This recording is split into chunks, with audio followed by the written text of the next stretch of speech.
One of the names of the goal of the practice that the Buddha gave is security, a place of safety,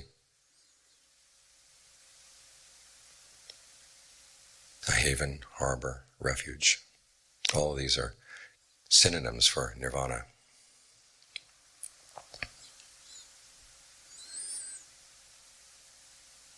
Because as the Buddha said, we live in a world of dangers. There's aging, illness, death, separation. We live in a world where we have to make choices in our actions, and sometimes we make bad choices, especially if the mind isn't trained. Even sometimes we think we're acting on good intentions, but it turns out they're not especially skillful. That notion of being skillful is central to the practice. When the Buddha was talking about his search for awakening, he would often phrase it as the search for what is skillful. The Pali term is kusala. Sometimes it's translated as wholesome, but that doesn't quite capture the meaning. You probably know the passage where the Buddha is talking to a young monk who was very delicately brought up. The story goes is that he was so delicately brought up that he had hair on the soles of his feet. The king heard about this and he wanted to see it. This is pretty strange. I'd like to see this. So he gets an invitation to visit the king. The parents receive the invitation and they know exactly why the king is inviting the son. So they take him aside and say, there's only one reason he wants to see you. He wants to see the hair on the soles of your feet. And so, when you go into the palace, don't stick out your feet in front of you. That would be impolite. But just sit in full lotus position. And the king can see the soles of your feet at a glance. So that's what the young man did. And at the end of his talk, the king said, well, I've talked to you about worldly matters now. He'd been addressing not only the young man, but other people as well. Now go see the Buddha. He'll talk to you about your welfare, not only in this lifetime, but also in the next. So the young man went to listen to the Buddha, was inspired by the Buddha's talk, and decided to ordain. But because he was so delicately brought up, when he was doing walking meditation, the soles on his feet began to bleed. And he began to get discouraged. He'd been putting a lot of effort in and didn't have anything to show for it. So he was thinking of disrobing. At that point, the Buddha was reading his mind. So he levitated from the top of Vulture Peak and appeared right in front of the young man.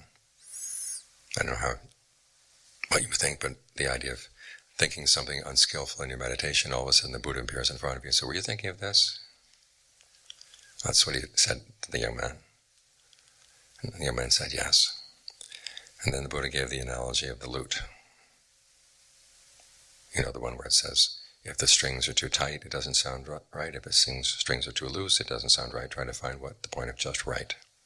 In this case, the level of energy you're able to put in. And apparently the lute back in those days had 5 strings. And he said, to that you can tune the other strings, starting with your level of energy. Tune that string first, and then from there you tune your conviction and your mindfulness, your concentration, and your discernment. So they all sound in tune to one another, and then you pick up your theme of meditation. But he prefaced his remarks to the young man. He said, before he gave the analogy, he said, when you're a young layperson, were you skilled at playing the lute? And the word he used, skilled, was kusala. He was not asking, did you play wholesome songs on your lute? He said, were you skilled? And that's a lot of what the practice is developing skills so that you can deal with a dangerous situation and not feel overwhelmed. Now, as the Buddha said, the basis for skillfulness is not in any innate goodness or wholesomeness in the mind. It's in the quality of heedfulness, i.e. seeing the dangers that exist out there, that if you don't master this skill, you're going to let yourself be open to dangers. If you do master the skill, you can have a good chance of avoiding them. It's that quality of heedfulness is what underlies the whole practice. There are dangers there, not only in aging, illness, and death, but in the fact that we are making choices. Our actions have the power to shape our lives. And if we're not paying full attention to what we're doing, and if we don't really care about doing things skillfully, we can create a lot of trouble, both for ourselves and for the people around us.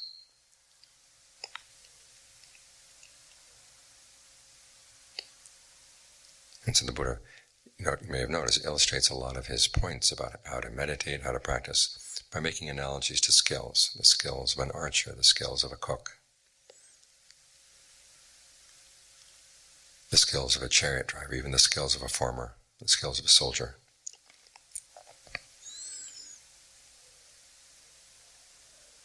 The types of manual skills where you really do make the difference between starving and not starving, winning and losing. And so it's good to think about your practice as a process of mastering skills. This is not only in the Pali text, you also see this in the teachings of the Ajahns. We hear so much about how the practice is one of letting go. But there are also things you have to hold on to. Letting go is something that you have to do with skill, realizing that some things should not be let go of until the very last part of the path. Other things should be let go of pretty quickly. And although sometimes it's difficult to let go, one of the problems is we let go of things that we haven't yet mastered. In other words, saying, well, I'll just content myself that I don't have good concentration or that my virtues are not perfect. That kind of contentment is not the contentment that the Buddha recommended. As he said, one of the secrets to his awakening was discontent with regard to the extent of his own skill. The contentment he taught had more to do with physical surroundings. You're content with your food, your clothing, your shelter, as long as these things are conducive to the practice. But when you get to the mind, you have to learn how to deal with the fact that there are dangers in the mind, and you have to learn skills in order to prevent them from causing that danger. There are potentials there. And learn how to do this with a sense of balance and not get neurotic or fearful about it, but just simply be matter of fact. There's a book by Barry Lopez called Arctic Dreams. And that was one of the qualities he said he noticed in the Inuit that he was living with.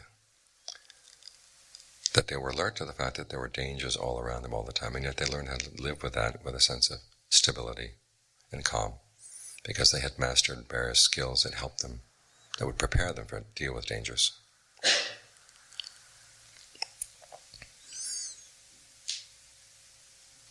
So we're working on a skill here, which means you work on developing good qualities and hold on to them. The Ajahns will give analogies for this. Ajahn Mahabu's analogy is climbing the ladder to a roof of a house. You hold on to one rung, and then you hold on to the one higher. And only when you've held on tight to the higher one do you let go of the lower one so you can reach up to the next one up. When you've got that one grasped, you reach for the next one up and keep going up from one attachment to another. And finally you get to the roof of the house, that's when you let go.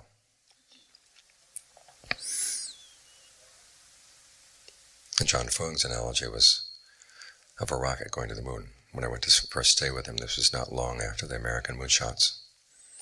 And he said the practice is like the rockets going to the moon. You have the booster,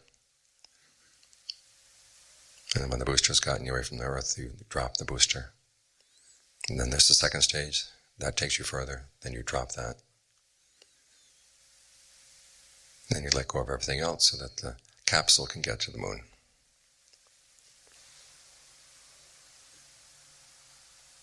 And John Lee's image was of learning to let go like a rich person. He said a poor person lets go of wealth before he even has it. And as a result, he's left poor. Like I say, I don't have a Cadillac, so I let go of my Cadillac.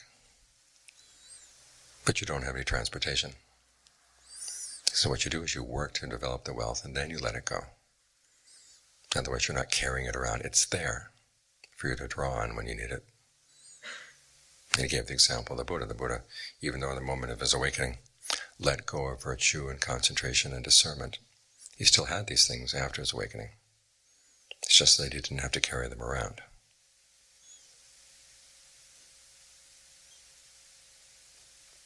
Oh, there's a John Chaw's image. You're coming back from market, you're carrying a banana. Someone comes and asks you, why are you carrying the banana? You say, I'm going to eat it. And he says, are you going to eat the peel? No. Then why are you carrying the peel? At that point, John Chaw stops and says, with what are you going to answer this question? And his response had two levels. The first level is you answer with desire. In other words, to give a good answer, you have to want to give a good answer. Then, of course, the good answer is because the time hasn't come to let go of the peel. If I let go of the peel, the banana will become mush in my hands.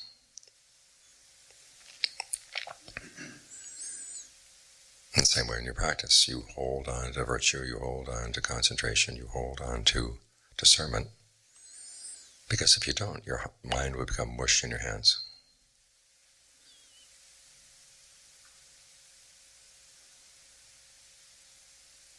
So always keep in mind that there are things you have to hold on to, even as you're letting go of what's relatively unskillful.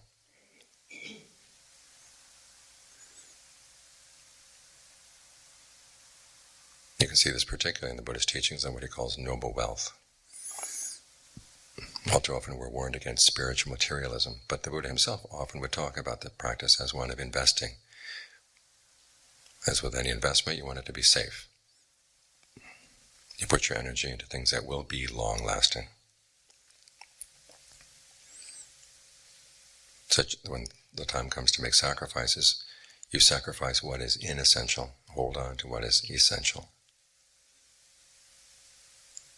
And that way you can be safe. There's a statement that's written across the gates of the various military camps in Thailand. It says, be willing to sacrifice one of your limbs for the sake of saving your body. Be willing to sacrifice your life for the sake of your virtue.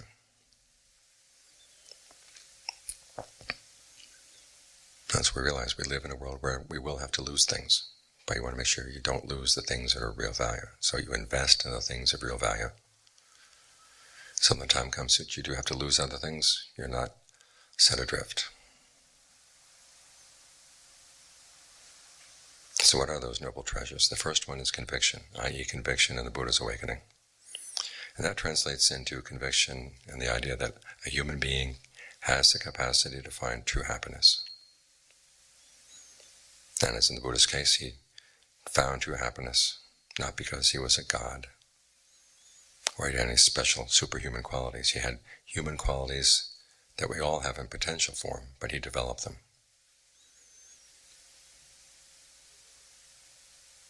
Wisdom, compassion, purity, heedfulness, resolve, ardency.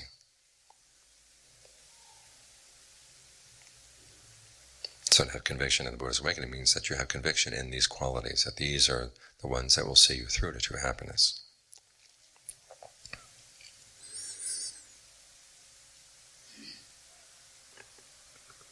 Then building on that is virtue. You take up the precepts as promises to yourself.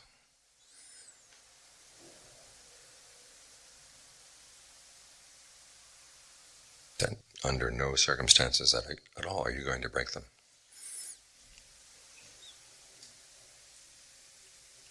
Some people complain about the precepts being like hard and fast rules, but I think it's better to think of them as being clear-cut instructions. Because when the temptation comes to kill or steal or have illicit sex or to lie, it comes usually in the heat of the moment. And it's at a time like that you don't need long, drawn-out disquisitions with lots of potential excuses. It's good to remember, no, no, no. It's like the instructions they give for dealing with bears. You see a bear, don't run. I mean, your immediate impulse will be to run. So always keep in mind, don't run.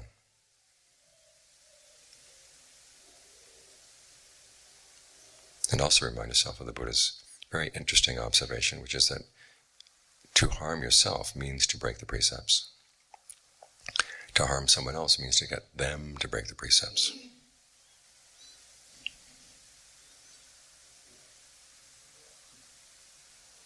Because what you're getting them to do is to act in unskillful ways that will come back and harm them for a long time to come. So you hold to the precepts, you recommend to others when it's appropriate, i.e. when it's appropriate they're going to listen to you. Get them to hold the precepts. If you have children, make sure that this is something they really hold on to.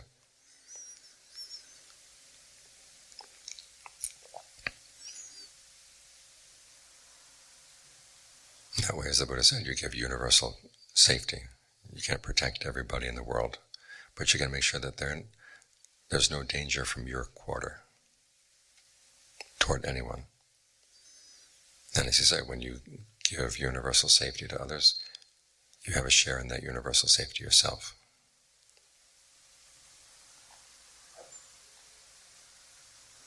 Now, to support your precepts are two other qualities, two other treasures, which are shame and compunction. Shame here is not the opposite of pride, it's the opposite of shamelessness. One of the definitions of shame is that there's a desire to look good in the eyes of other people. Well, you want to make sure which other people have the eyes that you want to look good in, i.e. you want to look good in the eyes of the wise.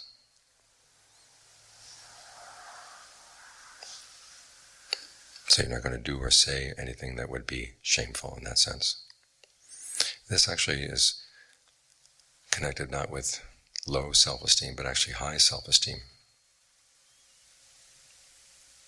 The realization that certain types of behavior are beneath you.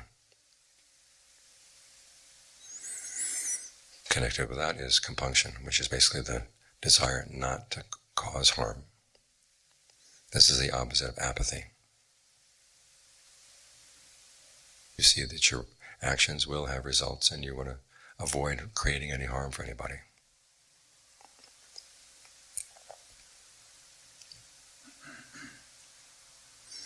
The other three treasures are generosity, a fund of knowledge, i.e. a fund of knowledge of the Dharma, and discernment. That fund of knowledge of the Dharma is something that gets overlooked often. You listen to the Dharma, you read the Dharma, try to keep it in mind. Sometimes it's good to memorize passages of the Dharma, especially ones that you find relevant to your life. I have a student down at the monastery who studied Spanish in Mexico. He was part of an exchange program. And soon after the students arrived from Texas, the Mexican host had a party, and the Mexican students sang Mexican folk songs. And then they turned to the Americans and asked for some American folk songs. And the Americans looked at one another and they didn't know any folk songs. All they knew was commercial jingles and theme songs for Gilligan's Island. So that's what they sang. So as you're going through life, you don't want to have Gilligan's Island going through your mind. It's better to have passages of the Dharma. This is why we chant, this is why we rethink things, this is why we memorize passages. So they're kind of there in the background. And you can draw on them when you need to.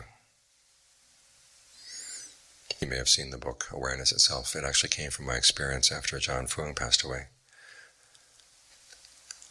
The first year after his passing, there was a lot of conflict in the monastery. People came into the monastery from other places and were trying to take it over. I was there. I was the one fighting them off. It was a difficult position to be in, the lone Westerner.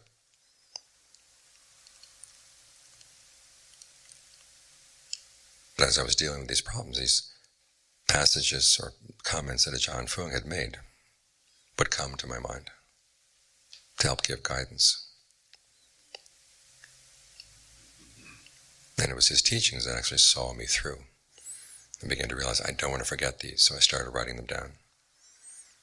And from there I started collecting other people's memories of what Ajahn Fuang had said, and that's how we got the book. But it was that experience of being able to depend on a fund of Dharma that made me realize how important it is to have that in your mind and not just commercial jingles and whatnot, just sloshing around. So these are things you protect, these treasures, because that's where you find safety. And you try to master them as skills. And as for letting go, you let go of the other things, the things that would pull you away from developing these qualities. For example, with virtue, the Buddha talks about different kinds of loss, and he says there's loss of relatives, loss of wealth, loss of your health. He says that's not nearly as serious as loss of your virtue and loss of your discernment, your right view. Which means there will come times when you have to make a choice. Are you going to hold to your discernment, or are you going to hold to your virtue, or are you going to have to risk your health?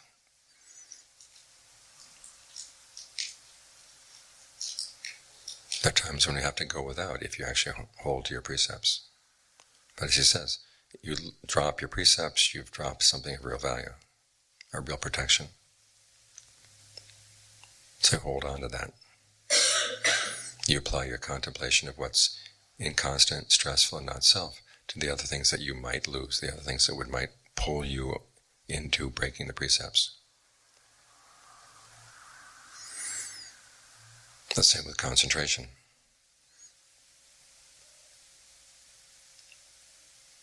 I've heard a number of people saying that, if you're concentrated on one object, that means you're attached to that object, which is a bad thing. You should learn non-attachment. Or by developing concentration, you're putting investment into how the mind is going to develop in the future, and that's going to involve a sense of self, and you let go of your sense of self. Don't worry about the concentration. This is all very wrong-headed. The concentration is part of the peel of the banana. It's one of the rungs of the ladder. It's one of the booster rockets. You hold on to it as long as you need to. If you drop the booster rocket before you get off the earth, you're never going to get off the earth. If you let go of the rungs of the ladder, you fall back onto the ground.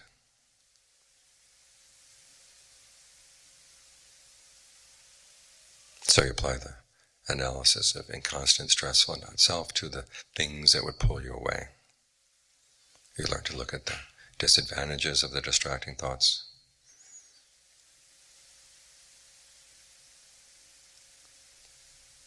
Learn to ignore the distracting thoughts. Begin to realize that the energy that goes into a distracting thought can be relaxed. You do what you can to let go of the distractions so you can hold on to your concentration.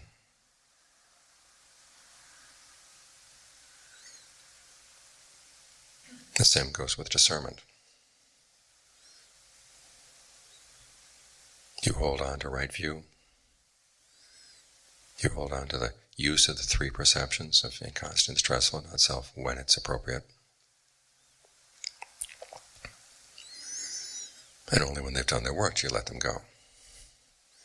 Again, a common image in the forest tradition is of making a piece of furniture. While you're working on the furniture, you hold on to your saw, you hold on to your hammer, or you pick them up and hold on to them when you need them. But when the job is done, you put them all down. But you don't put them down until the job is done.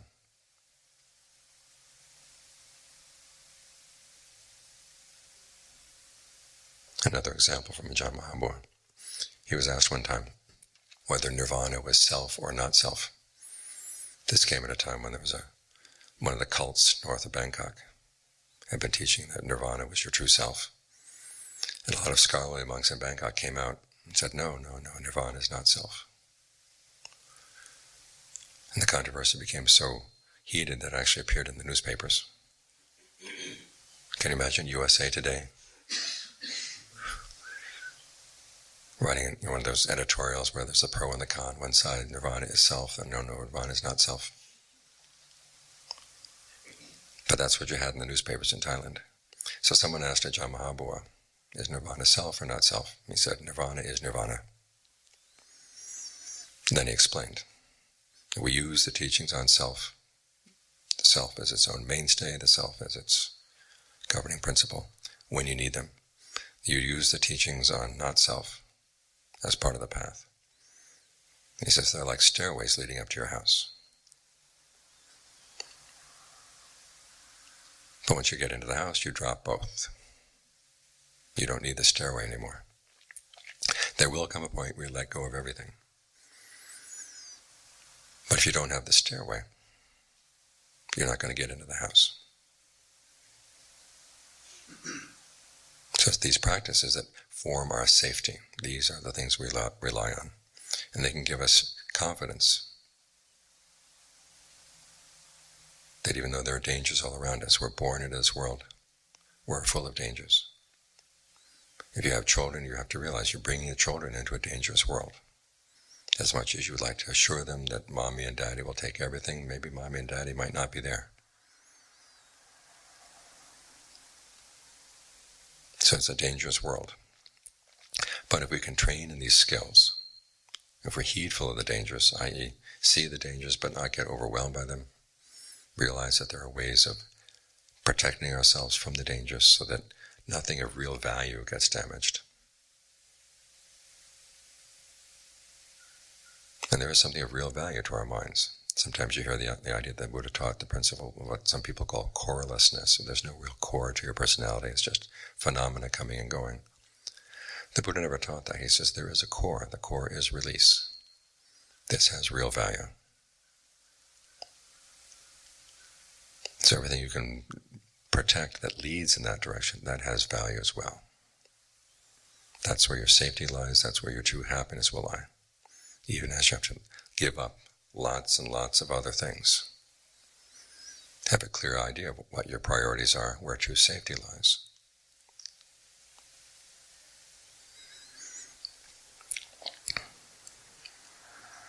That way you can face the dangers of aging, illness, death, all the possibilities of choices you have to make.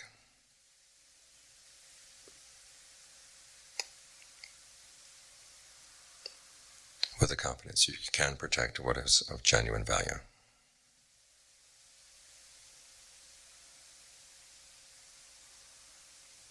The unshakable release of the mind.